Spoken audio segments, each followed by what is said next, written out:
Welcome to STV life. நம்மளோட சேனலில் வரிசையாக இந்திய பிரதமர்களோட வாழ்க்கை வரலாறை பார்த்துக்கிட்டு வரோம்.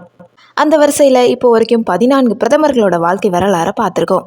யாரும் நீங்கள் இன்னும் பார்க்காம இருந்தீங்கன்னா இந்த வீடியோவை பார்த்துட்டு போயிட்டு கண்டிப்பாக செக் பண்ணி பாருங்கள்.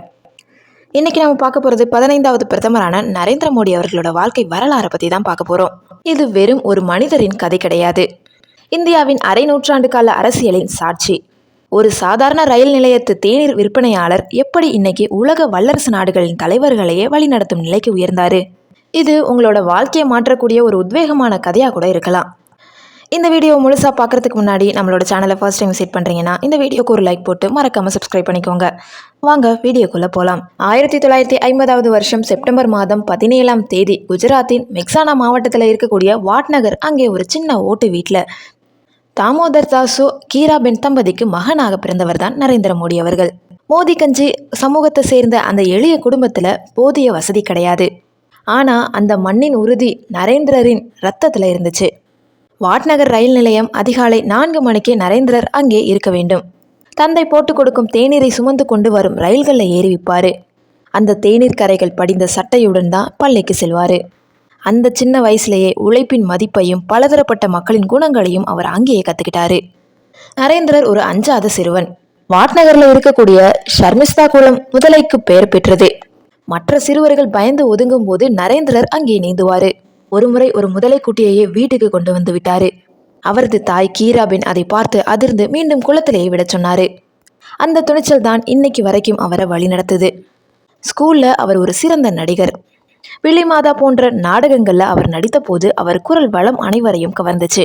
ஒரு நாடகத்துல ஏழை சிறுவனாக நடித்த போது எங்களுக்கெல்லாம் கல்வி கிடைக்காதா என்று அவர் கேட்டபோது அங்கிருந்தவர்கள் கண்ணீர் விட்டனர்.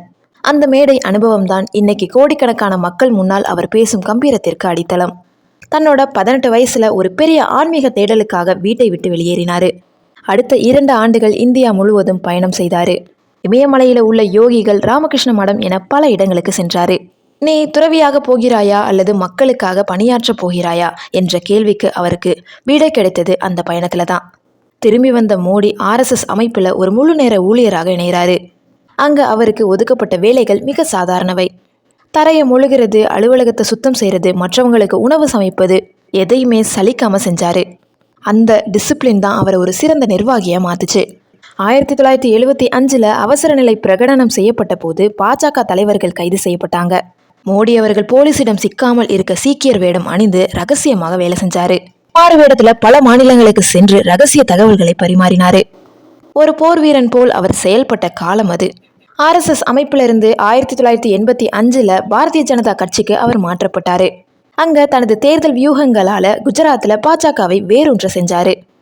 1995 முதலாக குஜராத்தில் பாஜக ஆட்சி அமைக்க மோடியின் திட்டமிடலே மிக முக்கிய காரணம். கட்சியின் தேசிய பொதுச் செயலாளராக டெல்லிக்கு சென்றாரு. ஹரியானா, இமாச்சல் பிரதேஷ் போன்ற மாநிலங்களில் கட்சியின் வளர்ச்சிக்காக உழைச்சாரு. இந்திய அளவில் பல தலைவர்களுடன் அவருக்கு நட்பு உருவானது இந்த காலகட்டத்தில் தான். 2001வது வருஷம் அக்டோபர் மாதம் 7ஆம் தேதி குஜராத் மாநிலம் நிலநடுக்கத்தால நிலை குலைந்து இருந்த சமயம். அப்போ முதலமைச்சராக இருந்த கேஷுபாய் படேலுக்கு பதிலாக மோடி முதல்வராக நியமிக்கப்பட்டாரு. சட்டமன்ற உறுப்பினராக கூட இல்லாத ஒருவர் முதலமைச்சரான அந்த ஒரு தருணம் இந்திய அரசியலையே உழுக்குச்சு.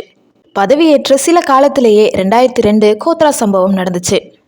அது அவரை பெரும் நெருக்கடியில தள்ளுச்சு. உலக ஊடகங்கள் அவரை சாடின. அமெரிக்கா விசா வழங்க மறுத்துச்சு. ஆனா நீதிமன்றத்துல தன்னை நிரூபிப்பேன் என்று அவர் உறுதியாக இருந்தாரு. பல வருஷங்கள் கழிச்சு அவருக்கு நீதிமன்றம் கிளீன் சீட் வழங்குச்சு. விமர்சனங்களை சாதனைகளால் முறியடிக்க நினைச்சாரு. வைப்ரண்ட் குஜராத் மாநாடுகள் மூலம் உலக முதலீடுகளை ஈர்த்தாரு. நர்மதை நதிநீரை கொண்டு வந்தது, 24 மணி நேரம் மின்சாரம், விவசாயிகளுக்கு தனி மின்சாரம் என குஜராத்தை ஒரு பொற்காலத்திற்கு அழைத்து சென்றாரு. நாடாளுமன்ற தேர்தலுக்கு முன்னதாக அவர் பிரதமர் வேட்பாளராக அறிவிக்கப்பட்டாரு. அச்சேதின், அதாவது நல்ல காலம் எனும் முழக்கம் நாடு முழுவதும் ஒலிச்சது. 3D ஹோலோகிராம் தொழில்நுட்பம் மூலம் ஒரே நேரத்துல பல இடங்கள்ல அவர் பேசியது உலக சாதனையாகவே கருதப்பட்டுச்சு. மே 26ஆம் தேதி 2014வது வருஷம் இந்தியாவின் பிரதமராக பதவியேற்றாரு. பதவியேற்பு விழாவிற்கு அண்டை நாடுகளின் தலைவர்களை அழைத்து வெளியுறவு கொள்கையில புதிய அதிரடியை காட்டினாரு. திறந்த வெளியில மலம் கழித்தல் இல்லாத பாரதம் என்ற அவரது முதல் முழக்கம் பலரை ஆச்சரியப்படுத்துச்சு.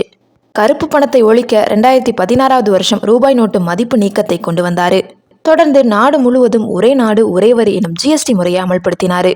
ஆரம்பத்தில் சிரமங்கள் இருந்தாலுமே இன்னைக்கு இந்தியாவின் டிஜிட்டல் பொருளாதாரத்திற்கு இதுவே அஸ்திவாரமாக இருக்கு.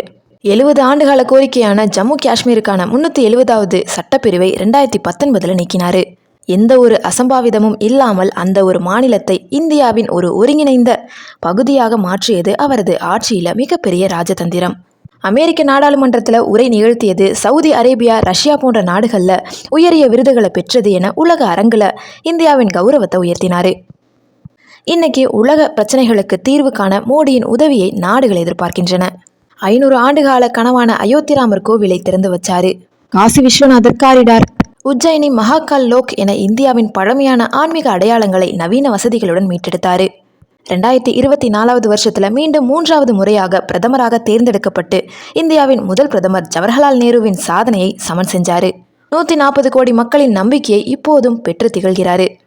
இன்னைக்கு மோடிக்கு 75 வயசுக்கு மேல ஆகுது. ஆனாலும் ஒரு இளைஞரை போல உழைக்கிறாரு. தினமும் யோகா, எளிமையான உணவு, மக்களின் சேவை. 2047 இந்தியா ஒரு வல்லரசாக மாற வேண்டும் என்பதே அவருடைய ஒரே லட்சியம்.